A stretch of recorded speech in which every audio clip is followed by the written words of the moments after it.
निटूर येथील महाराष्ट्र विद्यालयात स्वातंत्र्य दिन उत्साहात साजरा. 15 ऑगस्ट स्वातंत्र्य दिनानिमित्त विविध कार्यक्रमांचे आयोजन.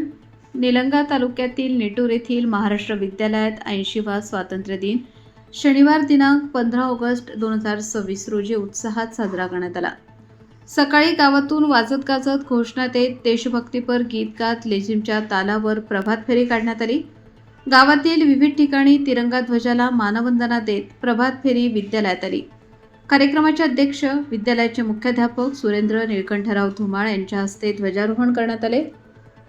या कार्यक्रमाला प्रमुख पाहुणे सत्कार मूर्ती शिरोळ केंद्राचे केंद्रप्रमुख हरिनंद सगर, ग्रामीण रुग्णालय निटूर येथील वैद्यकीय अधिकारी श्रीनिवास मोरे, निटूर पोलीस स्टेशनचे जमादार सुधीर शिंदे, निटूर विविध कार्यकारी सेवा सहकारी सोसायटीचे व्हाईस चेअरमन दिनकर नाना निटुरे, ज्ञानदेव पवार, माजी मंडळ अधिकारी संजय निटूरकर, दत्ता जगदाळे, प्रशांत पाटील, काशीनाथ जाधव, जब्बार चाऊस, बाबू सरदार, किरण मगर, बिलाल शेख, नारायण उपळे, नाना माऊली, संजय देशमुख, लक्ष्मण राजे, पत्रकार राजकुमार सोनी, पत्रकार खाजा पटवेकर, बाळू जोशी आदी उपस्थित होते.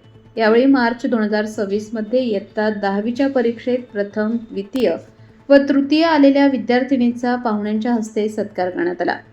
शाळेतून शिक्षण घेऊन वकिलीचे शिक्षण पूर्ण करून वकील झालेली सर्वसामान्य कुटुंबातून निटूर गावची मुलगी कुमारी वकील अस्मिता पवारचा शाळेच्या वतीने सत्कार करण्यात आला. MBBS डॉक्टर झाल्याबद्दल माजी विद्यार्थिनी यास्मिन बिलाल शेख हिचाही सत्कार करण्यात आला. उपस्थित सर्व मान्यवरांचा शाळेच्या वतीने सत्कार करण्यात आला. या प्रसंगी विद्यार्थी अमित जाधव, पार्थ देशमुख, श्रावणी जगदाळे, श्रद्धा सोमवंशी, राधिका सोमवंशी, शिवानी तुळजापुरे यांनी स्वातंत्र्य दिनानिमित्त आपले मनोगत व्यक्त केले.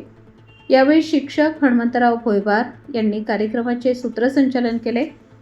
प्रास्ताविक मुख्याध्यापक सुरेंद्र धुमाळ यांनी केले. शिक्षक नरसिंग पाटील, माणिकराव नाईकवाडे, सचिन चव्हाण, अनिल देशमुख, राजेंद्र निटुरे, पालक व निटूर येथील नागरिक मोठ्या संख्येने उपस्थित होते. कार्यक्रमाची सांगता वंदे मातरम गीताने करण्यात आली.